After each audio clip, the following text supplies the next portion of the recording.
Now, from WNYT, this is Forum 13. Good morning, I'm Phil Bailey. Thanks for joining us. But first, improving a life after a devastating setback. We are joined by the CEO for Living Resources, Fred Erlich. Thanks very much, Fred, for joining us. Well, thank you, Phil. Thank you for having me on your show today. Tell us first what Living Resources does. Living Resources provides life-enhancing services for individuals with developmental disabilities, brain injury, and we also help the elderly to stay in their own home. How many people do you work with? We serve about 1,400 people, and we have 700 employees throughout the capital region, Albany, Schenectady, Saratoga, and Rensselaer. A full range of services, Phil, from traditionally what you think of as group homes to getting people apartments to day services, therapies, nurse support at your home, home health aides. We also do have some specialty programs. We have a very active brain injury program. We have a college experience program in partnership with the College of St. Rose. We have a very flourishing art program for over 200 students, and we're involved in care of people as they age.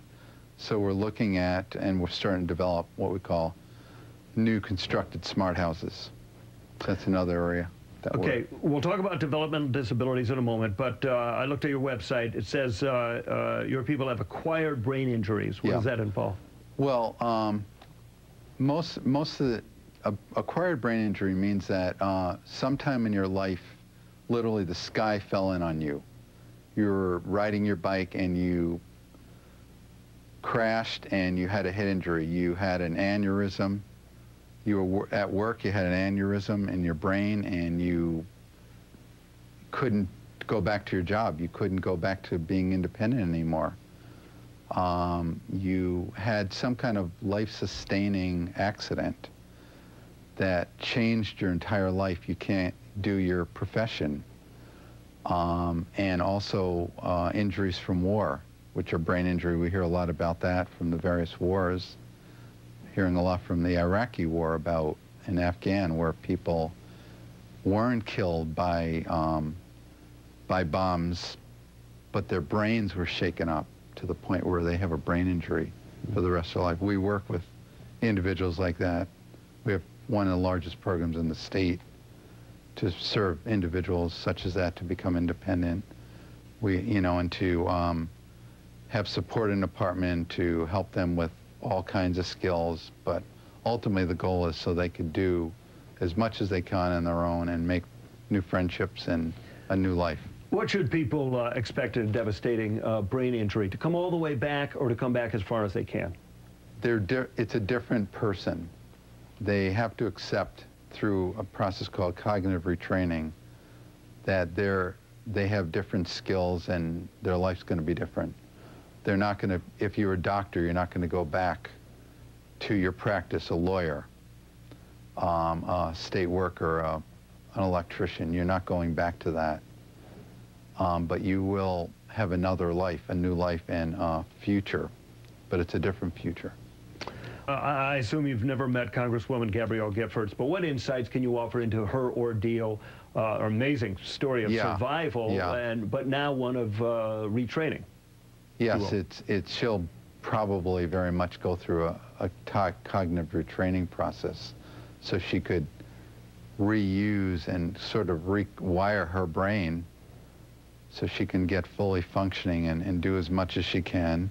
And it could be quite a lot, but she will need to learn new pathways, probably make schedules.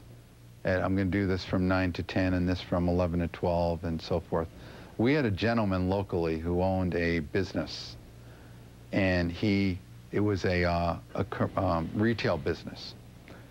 And there's a point after his brain injury, he had a car accident, he rolled, he got up and walked away. But he couldn't go back to work because he couldn't remember to lock the safe. He couldn't remember about when to close. And his employees were literally robbing him. And his wife had to go in and run his business. And through the efforts we do through Living Resources, we brought him back through our supported employment program to the point where, through scheduling, he brought back his pride and his independence. He took over that business again. His wife went back to take care of the children. But he knew what he had to do, but it was, we had to structure him, to learn a structure, carry around a book. Now it would probably be a BlackBerry. But what do I have to do now? What's next? What's the closing hour? And all that. It's a lot of learning, relearning. As Congresswoman Gifford's experience, has it or will it raise awareness of what it is organizations like you do in rehabilitating people and helping them come back as far as they can possibly come? Well, yeah, I mean, it will, her miraculous energy, you know, look at her commitment to wanna go back to her seat in Congress and the prestige of her husband and his achievements. I think that people will understand more through this illustration of how much people could develop and how important it is to support community facilitators, community counselors, let's say, to help people to move ahead. I'm trying to remember the name, the reporter who was, had a hand injury through a bombing in, was it Iraq? And he's come back a long way right. as well. Right, right. Okay, now developmental disabilities. What developmental disabilities are people struggling with that you help? Okay, well, let's go over what developmental disabilities are, because it's a catch-all phrase. So what it means is that when somebody's born or very young, before the age of 21, they couldn't develop normally. That's why they call it developmental disabilities. So it would be spina bifida, would be cerebral palsy, would be mental retardation, would be autism spectrum disorders, Asperger's, neurological impairments, learning disabilities, all of the things that don't allow people to develop normally. If you had these things happen after age 21, they're not developmental disabilities, because you've probably gone to school, you've learned all the pathways to be independent.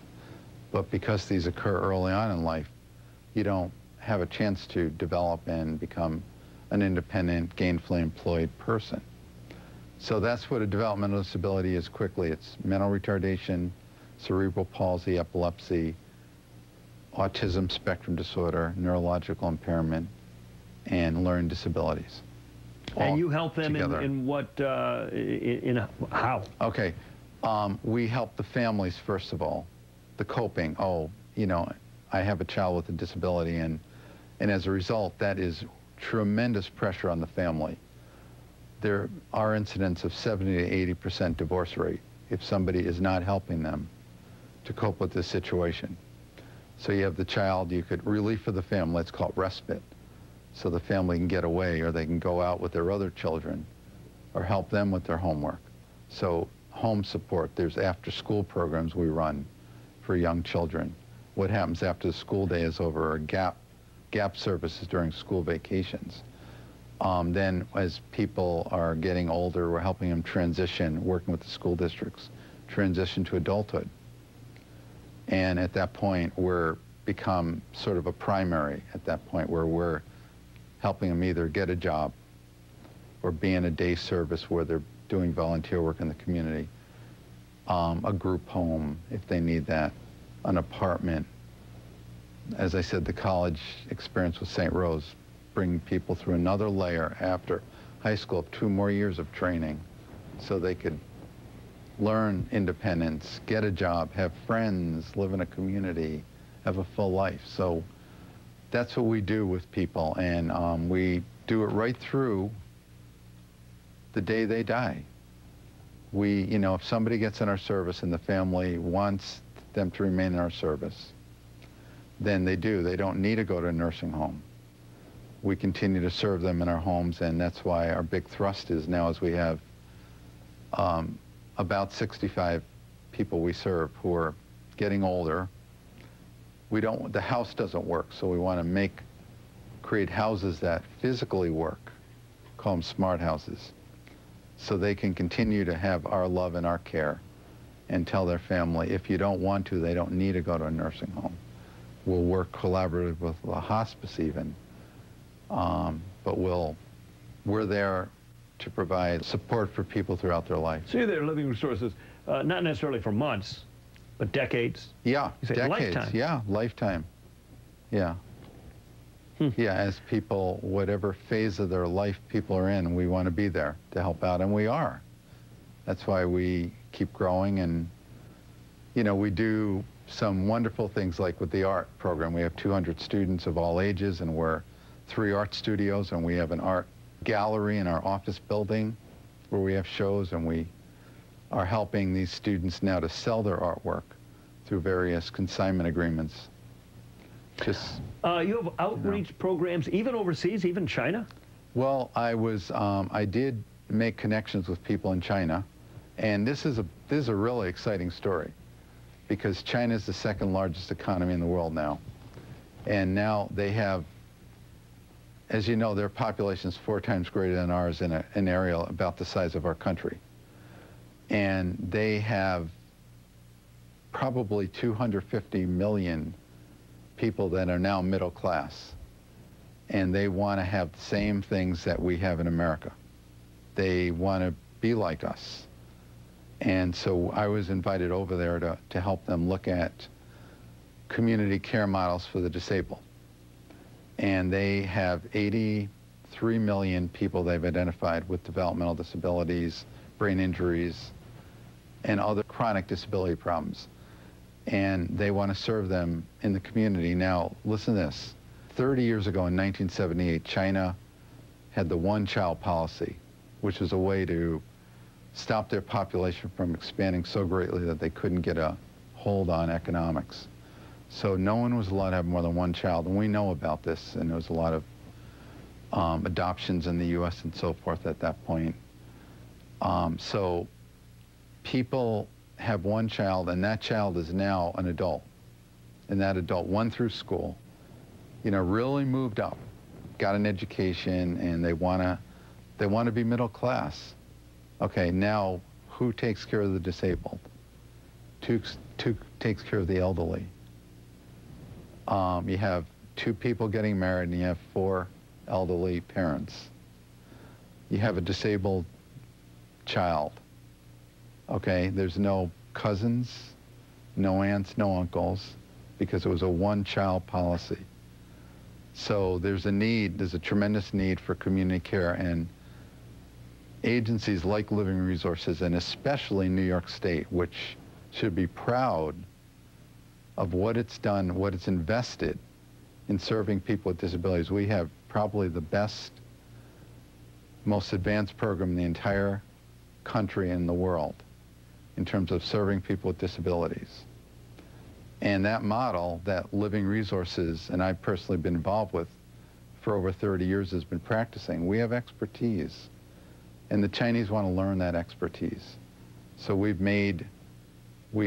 was invited to visit with the New York State Small Business Development Council, and we're now having communication with people in China, and we're meeting a lot of people locally that are China experts. A lot of people came through GE and other systems, yeah. But and they can go to your website and find you. Real easy to Google Living Resources, or you can go to our website at WNYT.com. We're going to make it as easy as possible. Just go to our website and click on Living Resources, and we'll have all the information there. Fred Erlich, thank you very much with Living Resources. Phil. Appreciate it.